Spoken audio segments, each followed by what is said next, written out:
Welcome in, ladies and gentlemen, to another edition of the On the Pony Express podcast. I am Billy Embody.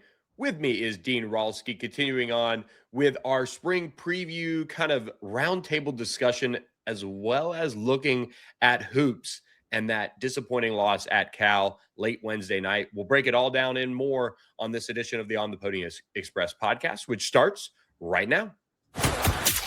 This is the On the Pony Express podcast, part of the On3 network. Check out all the SMU coverage you need at ontheponyexpress.com. Now, here's your host, Billy Embody. Billy Embody. 1, 2, 3, let me go.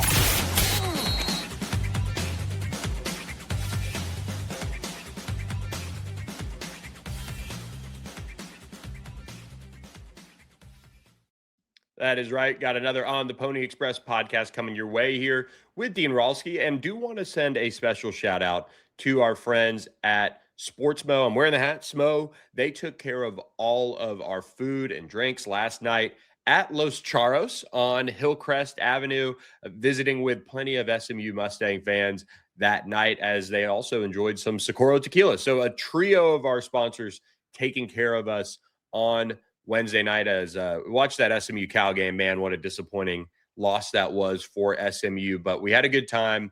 Make sure you guys check in with our friends at Sportsmo, who are continuing to change the game in college athletics with a way to give back to SMU athletes. College basketball hits different with Sportsmo.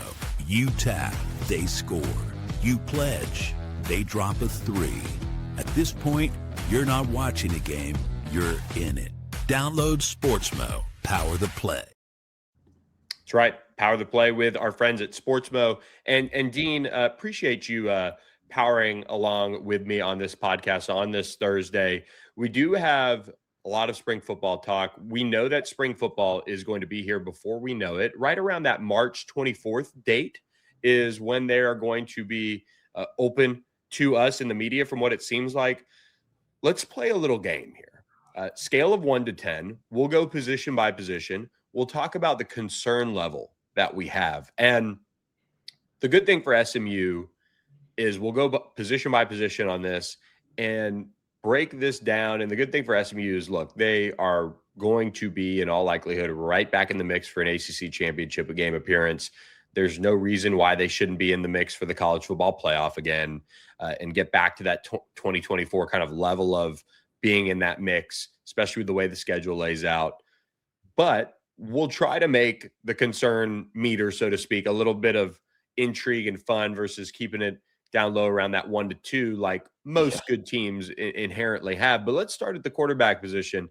Probably one of the easiest ones in a sense, but you could also make the case there's some concern with this position. You definitely could. I think, you said you don't want to mention a 1 or a 2. I'm going to stay pretty low here in general. I'll say a 3 because, one, who your starting quarterback is going to be. That's going to be Kevin Jennings, without a shadow of a doubt. When you think about concern for him, it's not necessarily his ability, but I am intrigued to see, does he look fully healthy, right? He should, but we know how he played through some pain at the end of the year, so does he look fully healthy? And then what does it look like behind him with Ty Hawkins, with Charlie Pfizer? Who are these guys? Cole Liner, we'll get our first look at him as well in the spring. So the starting position you kind of feel pretty good about, but it's what's behind him that maybe there is some of that concern, and we'll get our answers pretty quickly here. The quarterback position to me is one that I think if you did it by a concern level with the starter, you'd be sitting there as a 1, right? And that's always when you kind of play that game too. And we could certainly do that with maybe the first depth chart that we see in fall camp. But with SMU having just Kevin Jennings, really as that truly experienced starter. I know Ty got some time last year against Miami. He threw the pass that got called for pass interference, which was a key play. He got some moments, but we haven't really seen exactly what Ty Hawkins can do. So there's certainly that mix of concern there. I like what you kind of put down with the 3. You could argue even 4, just because there's so much unknown behind Kevin Jennings with Ty Hawkins. You have Charlie Pfizer, who's super steady, and then you have Cole Leinert coming in. But generally a pretty inexperienced quarterback room beyond Kevin Jennings. And, the good thing for the Mustangs is Kevin has been durable and been tough, despite the fact that he had to play through so much of last year with that injured kind of foot ankle deal. He played through it. He didn't miss many snaps. He was able to power through that. And that should make you feel better. I'm going to stick with you on this one and stay at that 3, because when we're breaking down Kevin Jennings and what he brings as a starter, you're not concerned in a sense when he's out there on the field, because he's going to be able to be dynamic for the most part when healthy. He's going to be one of the top passers in the country, especially out of the returning bunch. And he does have big game experience now at many different locations. Obviously you could go back and you could have the concern of going into a big game like a Penn State, a Clemson, and some of those situations where it didn't go his way. And certainly he had, bad openings in those games, but now he's got the experience. I think there's always going to be that concern level of just his, inability at times to take care of the football in a smart way, which of course the Arizona game, brought that all back. But as far as how I'm looking at that position going into next season, I'm feeling pretty good. I have a low concern level like you. I'm going to stick with 3 in that one as well.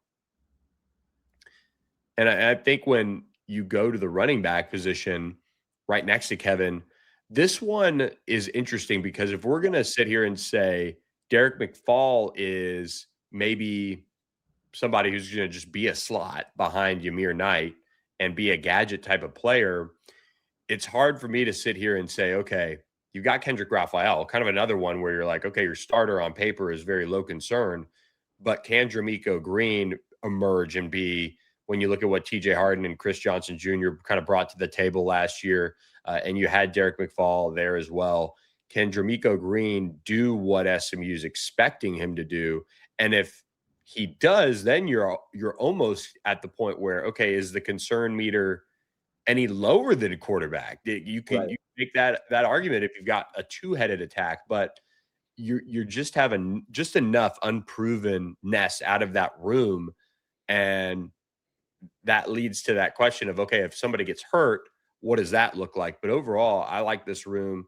I like where they're trending, and the concern level should be low. In a sense, you just don't know how all of these players are going to add up in bigger roles in this SMU offense.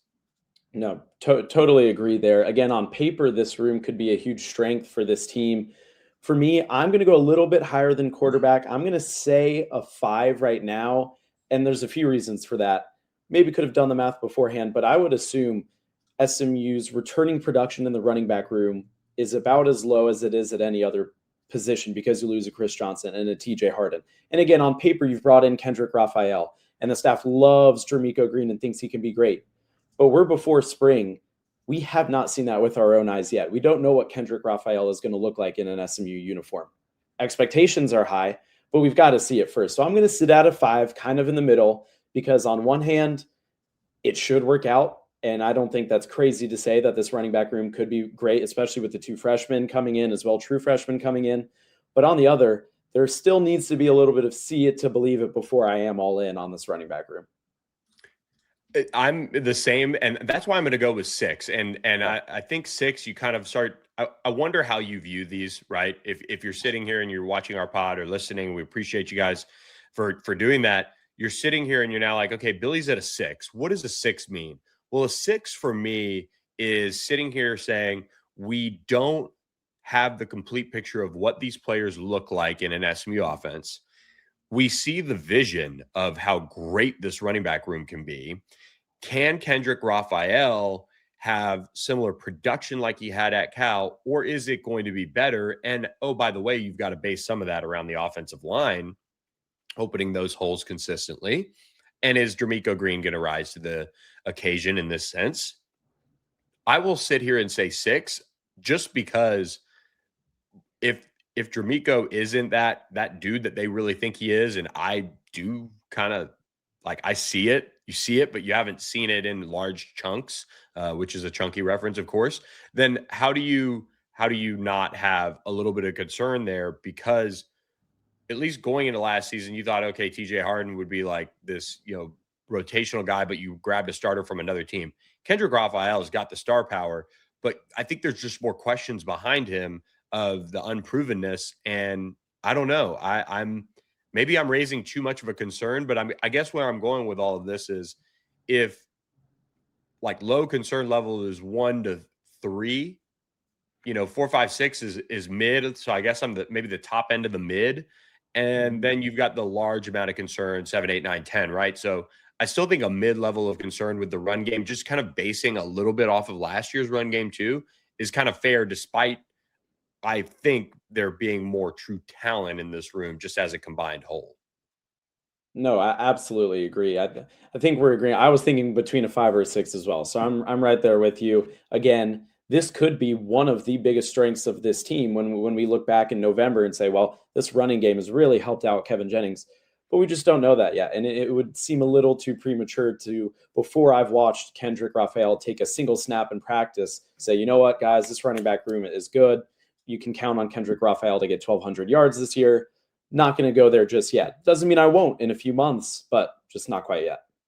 Yeah, I agree. And if you grade the position rooms, which we could do another time, or Hayden Howerton and us are going to do some more position by position breakdowns and kind of get into them. But man, you could argue relative to the number of players you're allowed to kind of have and stockpile in a room, running back's got a great future at SMU. So really strong long-term position group, no doubt here. But going into this season and when it matters most, really, you've got to obviously hit on Kendrick Raphael, and then you need Jermichael Green to be that dude in year 2 on the hilltop. So when you look at the wide receiver position, it's going to take you a minute. And so there's no way we could fly by, but there is a way that you can fly by TSA. You can fly by some of the egregious issues that you have with airports. That's with our friends at Status Jet. So make sure you reach out to statusjet.com and book your flight today, whether that be spring break. I know, Dean, come on, man. Where are you going for spring break? Getting the people all together, get them with Status Jet, and make sure you mention on the Pony Express and get a discount on a round trip flight. They will hook it up for you from start to finish. Or if you're going to the ACC tournament in Charlotte, planning March Madness, or planning how to get over here for spring ball. When the schedule's out, you want to see the Mustangs, make sure you book with Status Jet. Reach out to them, statusjet.com, for more ways to get in touch with them. SMU owned. They're making it happen for Mustang fans, and we appreciate them for supporting on the Pony Express. When you look at this wide receiver room, we could do obviously a whole podcast on this whole room, and we will. But the concern level here, I'm intrigued to see where you go with this one.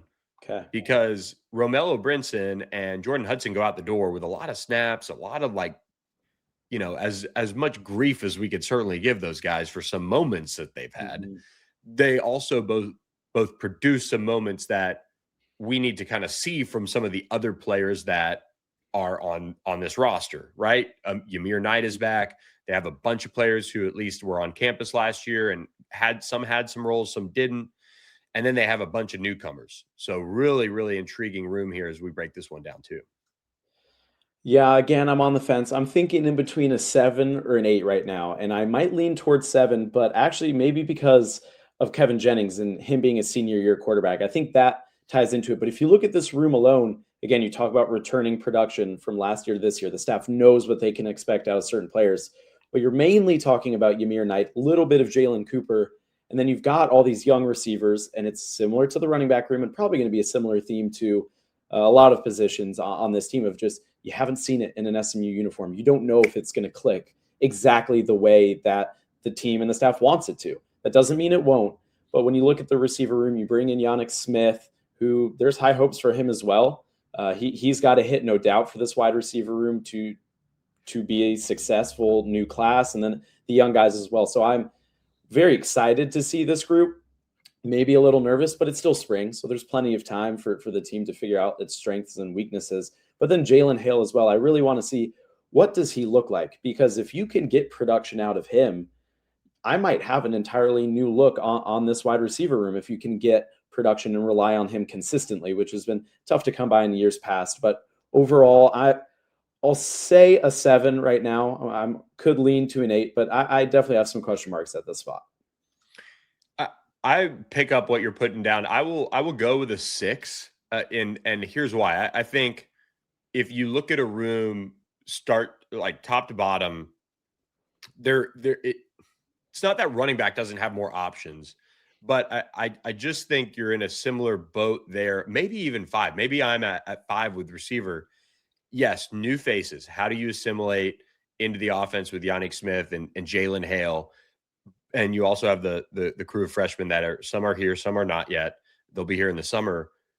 But you have Ymir Knight, who kind of came on at the end of the year and really started to produce and became a favorite like we saw in fall camp with Kevin Jennings.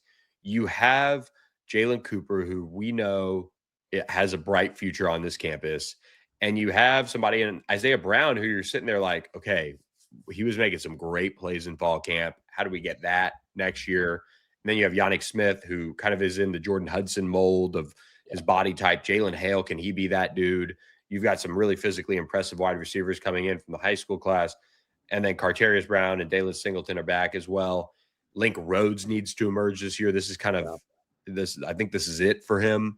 So with all that, there's options. Like there's more options to get to where, like if a Kendrick Raphael doesn't, for whatever reason, come together in this SMU offense, or a Jermico Green doesn't come together in this offense, well, then your second back is really going to be, okay, which freshman can emerge at running back? Yeah. But with wide receiver, you have so many options. I mean, at outside, you could play Yannick Smith, Link Rhodes, Jalen Hale, Jalen Cooper, Carterius Brown, Isaiah Robertson. That's even before you get to the freshman. Mm-hmm. At slot, you got Ymir Knight, you got Derek McFall in theory. You could play Dalen Singleton at the slot. You could play Ty Crothers or Ja'Kai Anderson at the slot. I mean, there's options. And so my concern level is, like, this room is supremely talented as well.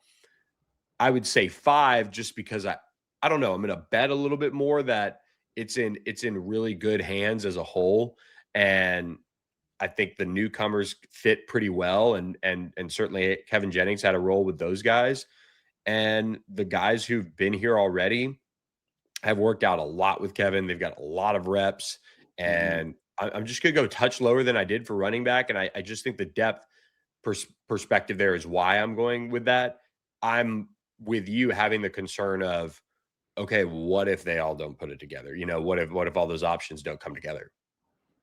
Yeah, no, I think you make a great point. I'm probably, now hearing your argument too, I'm probably on the lower end of a 7. Now we're getting really, really specific. But no, I agree with you. To your point, statistically, it just seems like some of these guys have to work out, right? There's just so many options. Like you said, the running back room, you don't have as many options and you still feel great about them. But at wide receiver, you've got a lot of talent. Some of them are going to rise to the top. And I think you're right. I think maybe I was a little too worried, but we'll see it in the spring.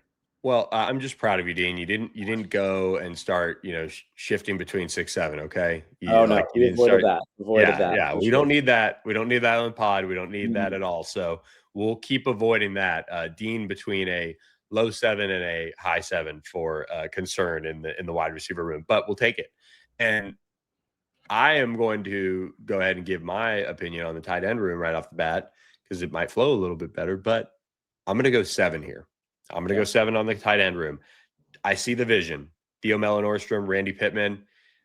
When you plug 2 newcomers in, and then you add Trey Jackson, who's kind of like a freaky athlete, maybe kind of boomer bust type of take. Trip Reardon, veteran guy back. Miles Uter, young tight end who redshirted last year. You add the 2 talented freshmen, with Zach Turner being an early enrollee. Maybe it was being spoiled with like Matthew Hibner's availability and how good he was. And then obviously the talent that we saw from RJ pre-injury, and then, was still a solid tight end pre-injury or post-injury. Stone Eby was such a movable, like a force. I'm going with 7 though. And like new position coach. I think the duo of Theo Mellon-Orstrom and Randy Pittman can be better than the duo of Matthew Hibner and RJ Maryland. I don't know if that's a hot take, but that's what I think it could be. I still have the concern that I'm not going to see it right off the bat. And, you're going to like need that position to be as good as it can be right off the bat, which is a fun challenge for Riley Dodge. He's a sharp coach. We got to spend some time with him. But I'll say, just with all the new faces and youth there, I'll put a 7 on that. I might even, I might go 7, 8. I don't know. There you go. Yeah, I see it again, especially you mentioned the youth at wide receiver. SMU is going to be playing young guys on the road at Florida State and Louisville. So you're going to need those experienced tight ends to step in right away and perform.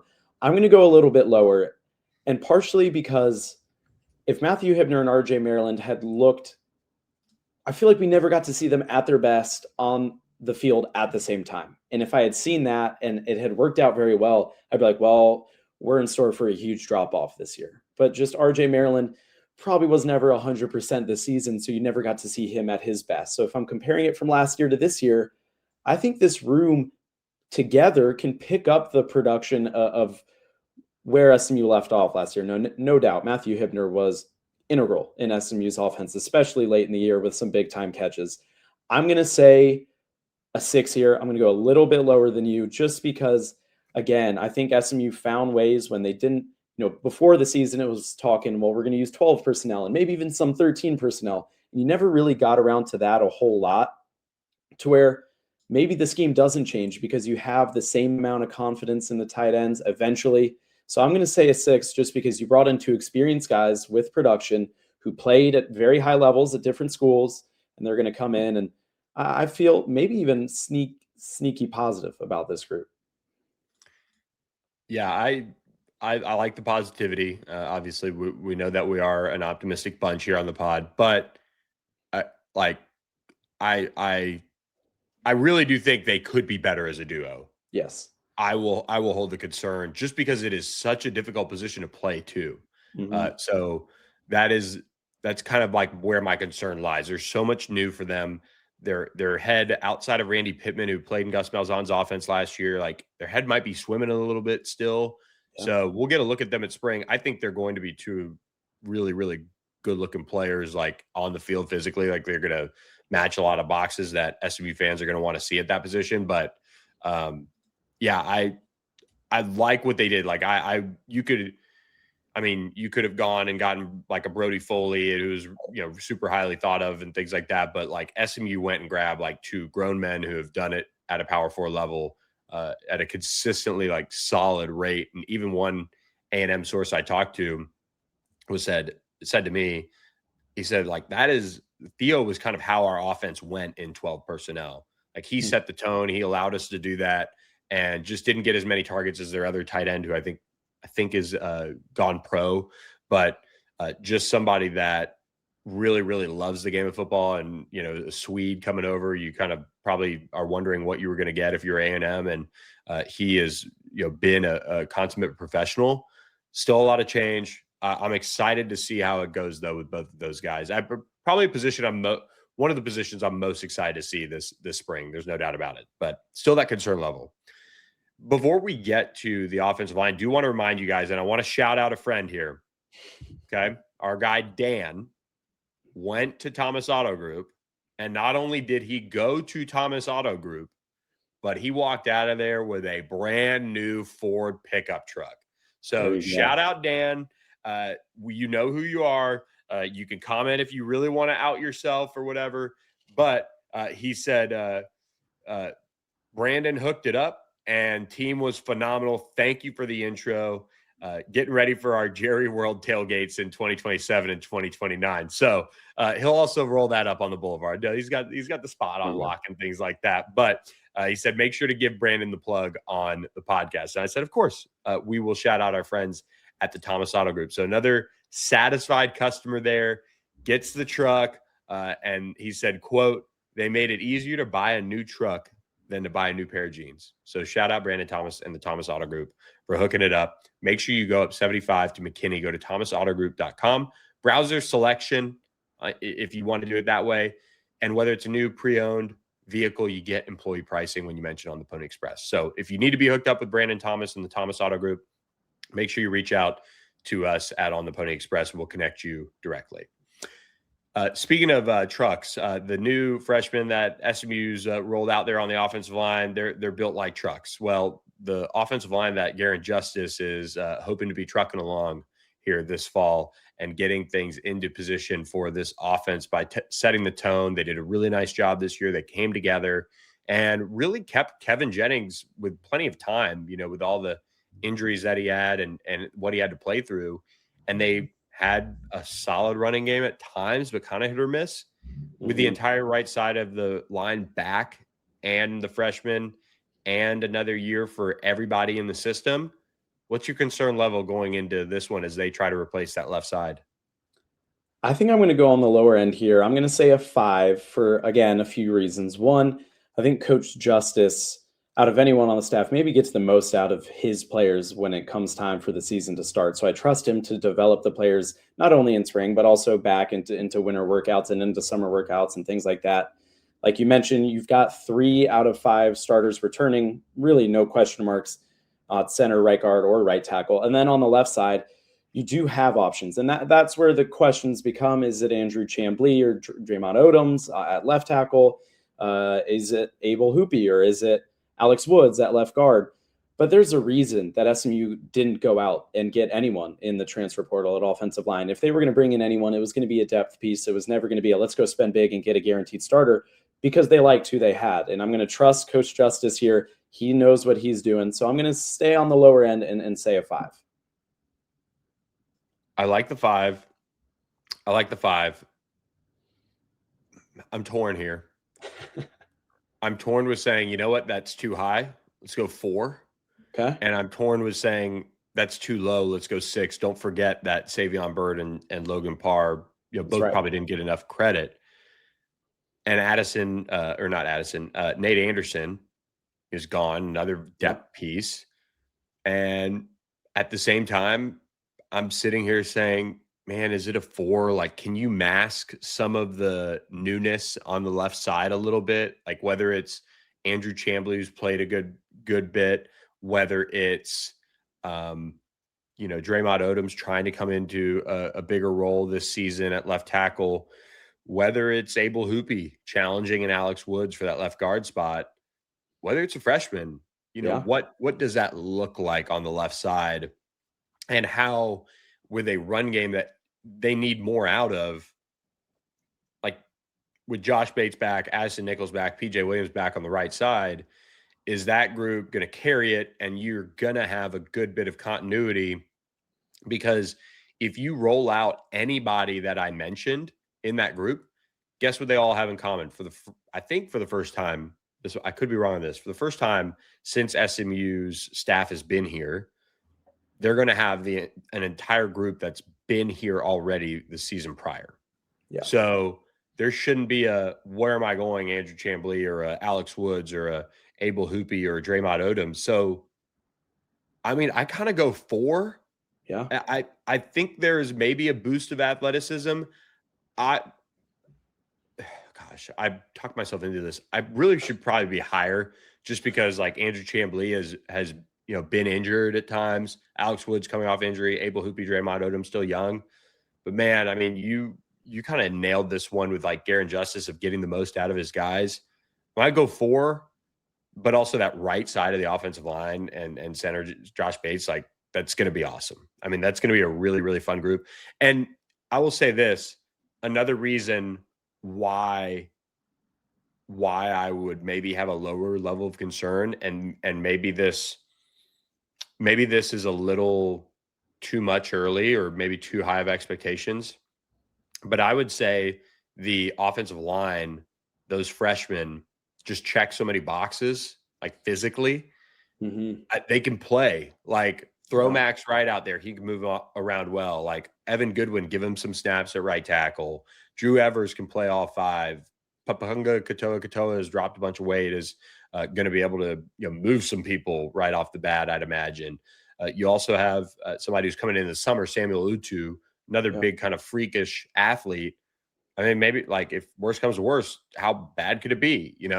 We've kind of seen some offensive lines work through things. So maybe I'll stick with 4, but it's just some questions. But at the same time, all those guys have been with the program. So it's going to be an interesting group to watch. Yeah, definitely. I think, it's kind of hard because you want to split the offensive line into two. On the right side, maybe you're lower than a 3, and on the left side, maybe you're a little higher than a 5. But again, the only players that are new coming into this room, you don't need them starting. You certainly shouldn't need them starting week 1 at Florida State. So you don't have to worry about, oh, well, are the 5 that roll out there at Joe Campbell Stadium to start the year, are they, ready? And do they know, are there going to be any questions? No, they're going to know what plays they're running. They're going to know all of that. So they just got to go out and execute. And that'll be the story for them this season. Let's go over to the defensive side of the ball and kind of fly through this a little bit here on this pod. But the defense, I think the defensive line we can kind of group together. I know we should probably group defensive ends and defensive tackles, but I do think this is a group that as a whole you've kind of got to judge together, despite, Sam Dunham having his guys, Calvin Thibodeau having his guys, because we saw early in the season when it's not flowing together perfectly and they're not playing off each other, what that can look like, right? They didn't get to Sawyer Robertson like they should have. They lost contain on Josh Hoover at certain moments. They lost some of their ability to stop the run at certain moments. But then when they're all playing together and they're playing their gaps, they're playing sound defense, you can see that elite level. My concern, though, lies with so many new faces once again. Yeah. But I would say my concern level is lower than it was going into last season. I'll tell you why. SMU, one, I felt like they were still going to have a good defensive line, and they did. They really did. But I also think when you look at this group now, you could argue that they're deeper, right? They've got a really, really deep rotation of defensive tackles they could probably get into. They've got some fun pieces at strong side defensive end. They have 3-4 guys they can play at bandit. Yeah. They have options here. And again, as long as people are healthy, right, you're going to be in good shape, which is why Jonathan Jefferson was such a key missing piece last year, and Akil Washington. Those are 2 guys that would have started. So right. I'm going to go with a 4 here on the concern level. A lot of new faces. Tavion Atkinson doesn't get here until the summer, and he's going to be, got a potential to start at strong side defensive end. But I was just over in the football facility before this, and what were they doing? They said, hey, we're excited. Tavion gets here this summer. Well, let's go. Mm-hmm. So still a lot of excitement around what is a really, really talented defensive line as a whole. I'm going to agree with you straight on with the 4. Again, almost for me, similar to the tight end room where I was maybe expecting more production last year and didn't get as much as I or the team had wanted. But the team still found a way to be relatively successful. And so that's why I'm not as worried, because I do think they've upgraded overall. And it's really hard to judge so far with so many new faces year to year. But I like the pieces they brought in. You've got, like you said, Jonathan Jefferson and Akil Washington. Those guys know the system. So at least you have a couple guys in there that are probably going to start and have known the SMU way now for a year at least. And then these other new faces, some of these guys are absolutely huge and are going to look the part. Can they translate that into on-field production? We'll have to wait and see. But I'm going to agree with you on a 4. I just think SMU's defensive line was not as great as it could have been last year. And they still found a way to win 8 games and have the lead in the fourth quarter in every game. So if they upgrade at defensive line just a little bit, then they're still going to be successful. So I'm not going to be too concerned. I'll stick with a 4 as well. Yeah, I like that. There's still that meshing that they're going to have to do right off the bat with, Calvin Thibodeau's group going to FSU. But one group that you're going to be in pretty lockstep early on, most likely, is the linebacker room. You've got Alexander Kilgore, Brandon Booker, Brandon Maiazono back in the fold there. You add Caden Marshall and Jamal Anderson. You've got the young pups in Isaiah Young and Kenneth Goodwin. Pretty good shape there as a whole. What is your concern level here? This is going to be my lowest on the team. It's going to be a 2 because you've got those 3 returning starters who are, you just expect them to be lights out, truthfully. And they're, that's an energetic group. When we talk with Brandon Maiazono or Alex Kilgore or Alexander Kilgore, those guys love playing for each other. I remember hearing after the Clemson game, the way they kind of hype each other up before games and stuff like that. So I expect big things out of those 3. And then the 2 new transfers, maybe they don't have experience, but they've got length, especially Jamal Anderson. So those guys look the part. That's what Coach Grum talked about when he was evaluating linebackers in the portal. He wanted guys with multiple years of eligibility, but also guys with length. So I think all the players complement each other very well. And I'm just more than anything excited to watch the linebacker group that I think can help out with some of the early defensive line meshing as well. All right, here's where everybody's going to say, okay, this has got to be a high concern meter in the secondary, but we'll divide it up between corners. So let's think true corners, guys that are going to play on the outside for the most part. Safeties will include the nickels with them, even though you could probably make a case it needs to all be separate. Let's start with corner. Jalen Davis Robinson is back. Javon Thomas gets added in. Marcellus Barnes is back. Speedy Nettles is back. Javion Holiday's age entry back. Deuce Gilbert comes in as an early enrollee. Maybe they move some guys around. Maybe players play some different spots. What's your concern level here on this position? Yeah, I'm going to go high here. And again, maybe too high, I suppose. I'm going to go with a 9 because you just haven't seen it yet. And especially when you get into spring ball, your corners that maybe you don't trust yet, well, they've all got a lot of college experience. They're not super young at this point, and they're going to be going up against, for the most part, some young receivers. So especially in spring, I want to see them playing at a high level. I want to see Marcellus Barnes probably look like the top corner on SMU's roster. What can Javon Thomas add to the room? And Jalen Davis Robinson. And then the young guys, Javion Holiday is a player that the staff likes a lot. So what sort of steps has he made over the last few months? Because he's going to be someone who he can maybe set his sights on potentially a starting job if this offseason goes the right way. So again, the concern's going to be pretty high here. I don't think I'm surprising anybody with that. I am going to go all the way up to a 9, though. I like it. When you look at the corner room, I'm going to go 8, and here's why. You lose Deuce Harmon. You get Jalen Davis Robinson healthy. Again, I think that is an underrated piece that you didn't have another player who you really could, right or wrong, guys, like, trust me, like the big plays given up are unbelievable at moments. He's also one of the fastest guys. He had the pick at TCU, like all these things. But when you add Javon Thomas, he's going to provide some versatility. Maybe you move a Lamadric Spencer outside. You do some different things. Like, this is a room that should be better. And in part too, because I think the defensive line is going to be better. So I'll drop to 8 just a little bit. Again, we kind of assume everybody's going to be healthy, but I'll go with an 8 here and that they figure things out. And the intriguing one is going to be safety. Like the concern level there for me, when I look at that room, I'm dropping it all the way down to a 6. And some people might be like, wow, that's crazy. Isaiah Wokobia, Ahmad Moses are gone. Well, I am that high on Jarvis Lee. If you follow this podcast, you know that. Mm-hmm. Jimmy Wyrick is awesome. A great guy who's going to be a kind of a Jonathan McGill-ish leader here, going to make some big plays, I think, at times. And then you have Man. And then you have J-Mo, Kadavian Dotson-Walker, Sile Reyes, Abdul Muhammad still there. You could play like a couple of different corners. You could go to safety at moments. So I'm going to think that room is going to be more consistent. And I think there's going to be moments like with the secondary as a whole, but I think they're going to be, I'm going to go with a 6, like the highest end of the mid. Yeah. I'm going to go just above you at a 7. Again, to your point, yes, people will be like, you lost really 2 of your star players on defense. For me, it comes down to, I feel very comfortable about who will start in the safety positions. When you think of Jarvis Lee, Tyron Polley, and Jimmy Wyrick, you feel good there. But I am concerned about the depth behind them because there's not a ton of experience there. Sile Reyes is a young guy that they like, got an interception against Boston College.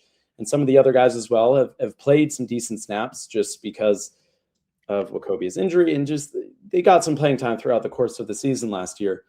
But I do want to see more from the depth there. So I'm going to say a 7, not as bad as corner. But again, the secondary as a whole can be grouped together. It's just really the position to watch in the spring. No doubt. Well, guys, I lied to you. We've got appointments. We've got some big things in the works at On the Pony Express. So just bear with us here, but we're in a time crunch. We've got a meeting to go to. So I lied to you guys. We aren't going to end up doing some basketball talk, but what I will say is we will do a Friday pod and we'll get an update on BJ Edwards at that point as well, that I'll have to share, recap some thoughts from the Cal game. Dean will be on a little mini vacation as well, so he'll be having some fun. And we'll do a Friday pod. We've got some mailbag questions, all sorts of things to do. But appreciate all of our sponsors for supporting us. Appreciate Dean Ralsky for stopping in and chatting with me. We have some big things ahead, and it's really all starts with everybody who watches and listens. So stay tuned. We're excited about it. and hope you guys have a great weekend. And I'll see you guys tomorrow when we chat on the pod. But Dean, thanks for joining, and we'll catch you next time on another edition of the On the Pony Express podcast. Thanks for listening to the On the Pony Express podcast with Billy Embody. Follow us on your socials on X at SMU on 3 and on Instagram at On3SMU. And keep it locked to OnThePonyExpress.com for more coverage.